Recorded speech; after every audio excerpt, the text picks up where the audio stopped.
Polri tentunya selalu terbuka untuk menerima perbaikan, menerima evaluasi, karena kita juga tentunya ingin terus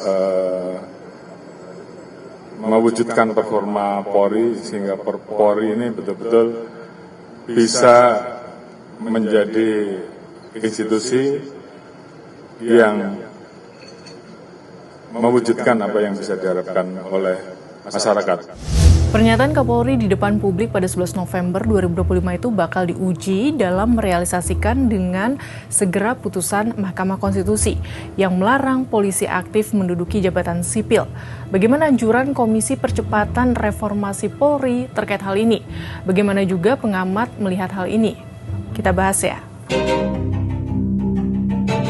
Ketua Komisi Percepatan Reformasi Polri, Profesor Jimli Asidik, Minggu 16 November 2025 mengatakan, Kapolri bisa langsung mengkaji substansi putusan MK nomor 114/PUU 23/2025 secara rinci dan melaksanakannya, sebab putusan MK final dan mengikat. Dalam putusan tersebut, Mahkamah Konstitusi menegaskan bahwa setiap anggota Polri hanya dapat menduduki jabatan di luar kepolisian setelah mengundurkan diri atau pensiun dari dinas kepolisian.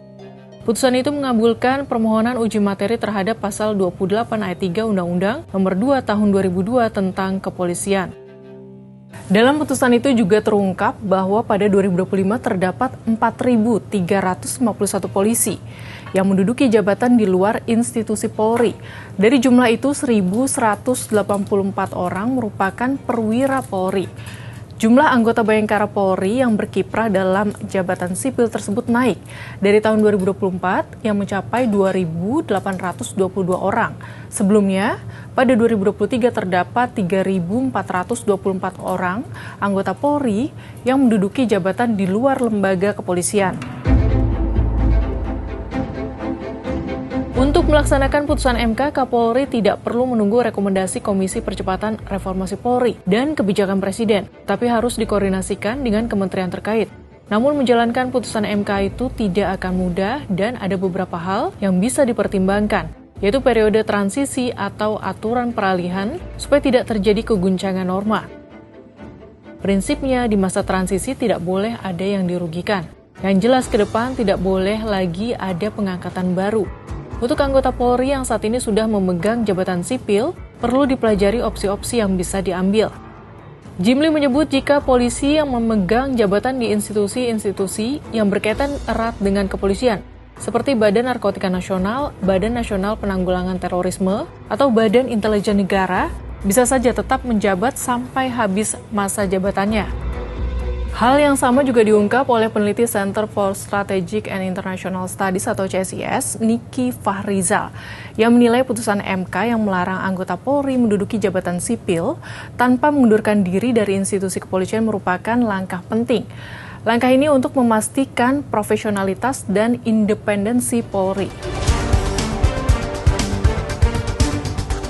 Dengan keluarnya putusan MK, Niki juga menekankan perlunya langkah cepat untuk menyusun mekanisme transisi bagi ribuan personel tersebut. Anggota yang saat ini berada di posisi-posisi birokrasi di luar struktur organisasi kepolisian harus segera melayangkan surat pengunduran diri jika ingin tetap di jabatannya itu. Sebaliknya, Polri dan jajaran harus memikirkan bagaimana transisinya jika anggota tersebut memilih kembali ke kepolisian. Sahabat Kompas, kita lihat apa dalam waktu dekat ada langkah realisasi Polri untuk menjalankan putusan MK yang melarang polisi aktif menduduki jabatan sipil.